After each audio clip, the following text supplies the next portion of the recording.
Concerns over a sports field for high school athletes. This is Queen 6 News at 5. I'm Elizabeth Din. And I'm Dan Tilkin in for Jeff tonight. The Grant Bowl in North Portland is the latest of several issues Portland Parks and Rec says it doesn't have the money to fix. That field failed a safety test just before football and soccer season gets started. And now parents are calling for Portland Public Schools to take control of that field. Our Brandon Thompson is live at Grant Bowl asking tough questions about the field's future.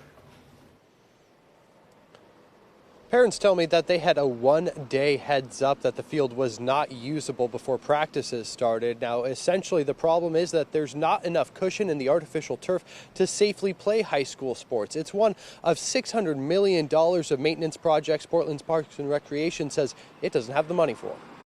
It definitely couldn't have happened at a worse time. Stephanie Antipov found out the field Grant High uses for soccer and football teams could not be used just before the season started. We heard a day before practice started. The football teams now practice on the baseball field. The soccer teams are being bused to another field in Portland. When school starts in less than 2 weeks, the real problems set in. They have to leave school earlier, and we're really concerned with the teachers and student athletes, like their classroom time. We're at the table trying to figure out what's best moving forward, whether at the Park Bureau, PPS, and the Grant community. Haskins says Portland Public Schools tried to fix the field earlier this summer, but the field is at the end of its 10-year life. Parks and Rec says no money is available to replace it. It's why Antipov is hoping the school district takes over the field. A survey she sent out to the community has more than 900 responses. Nearly all of them, she says, support Portland Parks giving up management. The community's really behind this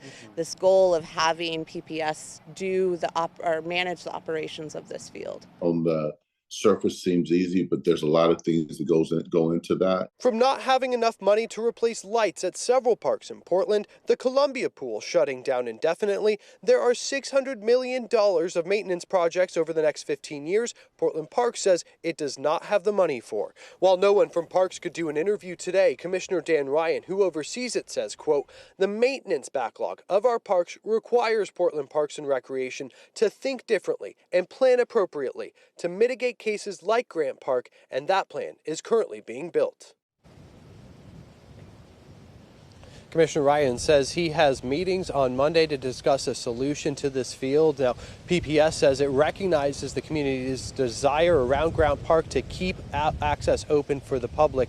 Now, even if money was found for a replacement, Haskins says it could take as long as 9 months to design and build a replacement. Live in Northeast Portland, Brandon Thompson, Coin 6 News. Health